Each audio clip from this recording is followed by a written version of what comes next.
Okay, good afternoon everybody. This is the first tutorial that we're going to try and run. My name's Mick, I'm from Forge Photography Limited, and I run a club at Rushmoor and St Andrew's schools in Bedford. And the idea of this tutorial and this series of tutorials is really just to keep the kids up to speed with how the camera works so they don't forget about it while they're off.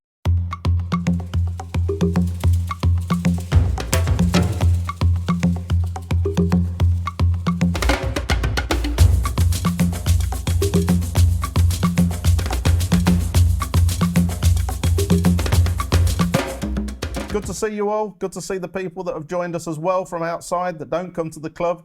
Hopefully we can help you in some way with your camera. Normally what we do over the course of the year is we get the students come to the class, we pick up a camera and we go from knowing nothing about a camera to being able to shoot in full manual. Whether we can do that over the next few weeks or not, I don't know, but what I want to try and achieve while we're all off is to help you shoot better photos if I can by using some of the sort of semi-manual modes that operate the aperture, for instance, or operate the shutter. And maybe if we get time, we'll get into full manual as well, and we'll see how it goes. I've had a look at the emails this morning since we ran the intro yesterday, and it's nice to see that we've got a few coming in. Here's one from Tone the Tally Scally. Tone the Tally Scally. Hi Tone, if you're tuned in. Mick, love seeing you do your introduction to these tutorials, but why weren't you looking at the camera? Why wasn't I looking at the camera? I'll tell you what, I'm going to turn this camera on and I'm going to show you why I wasn't looking at the camera. I'm not really used to being this side of the camera, okay? Right, let's see. How do we, there we are, we'll start filming on this one. Okay, so look, this is our setup. I'm doing this on my own at the moment. And what I had to do yesterday, I was kind of checking that, I was checking the screen, checking myself, and by looking at the screen, my eyes were going all funny, and I'm looking above the camera, and that was to make sure that we were focused and everything else. There you go. That's the setup. George is going to be helping me, but he's not around just at the moment this afternoon, so I'm doing this. There you go. So there it is. Let's stop that recording, put that down, and put this on. In a moment, I'm going to talk you through the camera, and I did something that I don't normally do, in that I didn't put the lens hood on, which I'm going to do now, okay, before I started shooting. I'll tell you why I did that in a moment. Okay, let's have a look at another, oh my goodness, I've just seen another email here. This one's from Hayley. Mick, loved your intro. Thank you, Hayley, appreciate that. But please remember, less is more. Okay, I think she's seen me waffling, so she's probably sent this one in. I'll stop waffling and I think I'll get to the point. Okay, so Canon is what I use. That doesn't matter, you know, all the cameras that are out there, if they're bridge or DSLR, you can pretty much cross over and use the modes that I'm going to talk to you about. This is the lens hood, okay? What this stops is that sort of solar flare that you can sometimes see when you take a picture. I think if you do a picture on your camera phone or something like that, sometimes you'll see like dots of light across your picture.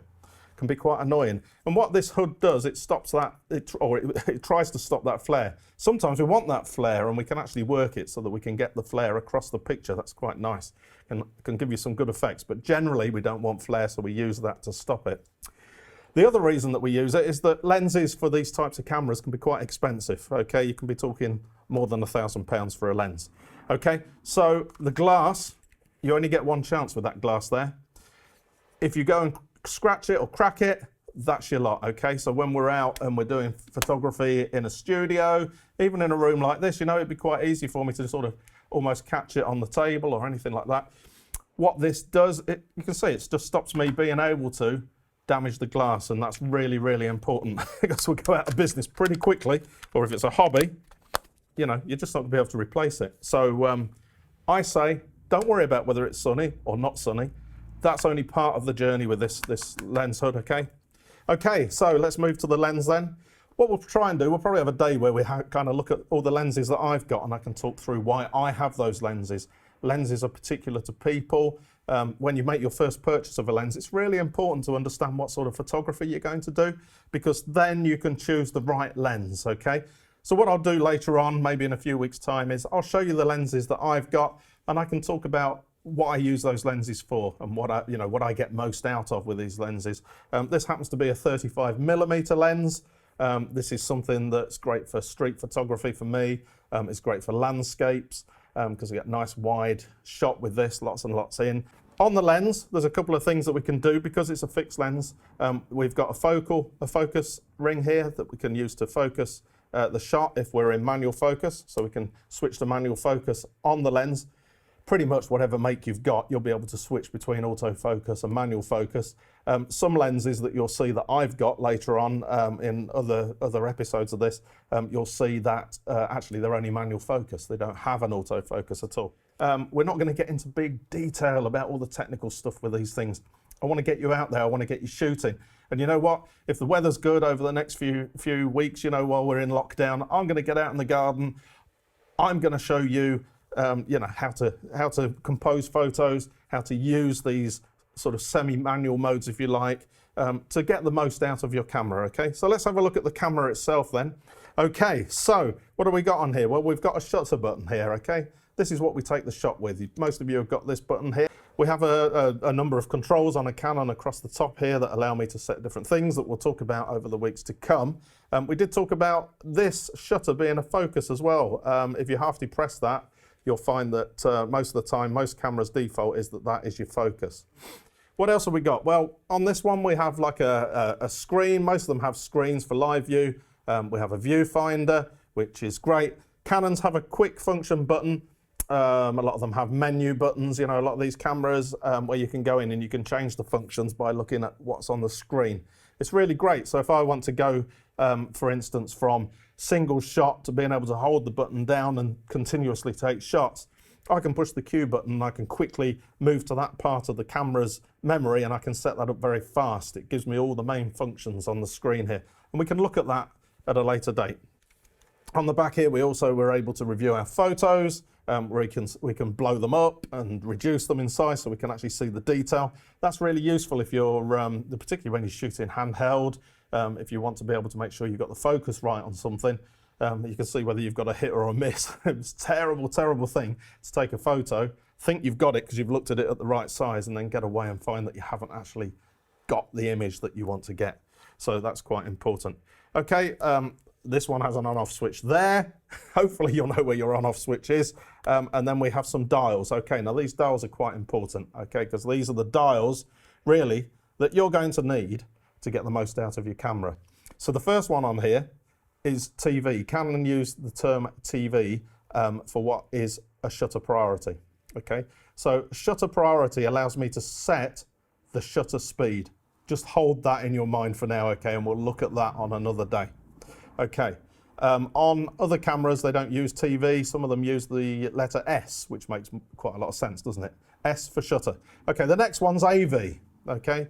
AV is the control of the aperture. Inside the lens, you have a hole that can open and can close, okay? And that is called your aperture. Okay, so we'll see how it goes, but you know, my aim is to talk you through aperture priority and why we use it, show you some examples. We'll go out, we're not going to stay in here, we'll go out and we'll do some shots. Another week we'll do shutter priority and we'll spend a few days on shutter priority. And then hopefully we'll bring the two together and we'll shoot manual. One of the other important buttons that I quickly brush by on the top here is ISO. ISO basically controls how much power that we put onto the sensor of the camera, okay? The sensor is the thing that is analyzing what we're taking a picture of, okay? The more power we put on that sensor, okay, the darker or the lower the light that we can shoot in. I'm going to show you one more trick before we disappear for today because I've probably talked more than enough. Always make sure your lens cap is on before we change the lens. Most important, okay? Make sure it's on. Generally, when I change a lens, I have the camera facing downwards like this. Everybody does this differently. I like my camera facing down when I take the lens off the body, okay? The reason for that is I don't want to get dust onto my sensor unnecessarily if I can avoid it, because then I've got to either clean it myself or, as I do twice a year, I've got to send it away to have it professionally cleaned. Okay, there we go. Lens back on, no harm done. Okay, look, I hope you enjoyed today.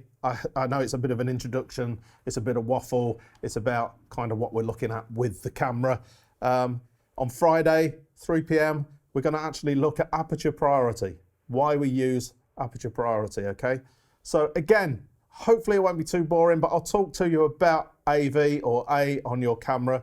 And then the following week on Tuesday, we'll get out and we'll do some photos in AV mode. When I say we're getting out, I'm shooting in the garden. Obviously, we're self-isolating. It is not good to be getting out there and to be taking photos, okay? It's good to go and get some exercise. Maybe you'll take a snap while you're out there. Always keeping 2 meters away from everybody, obviously, as the government advice is giving.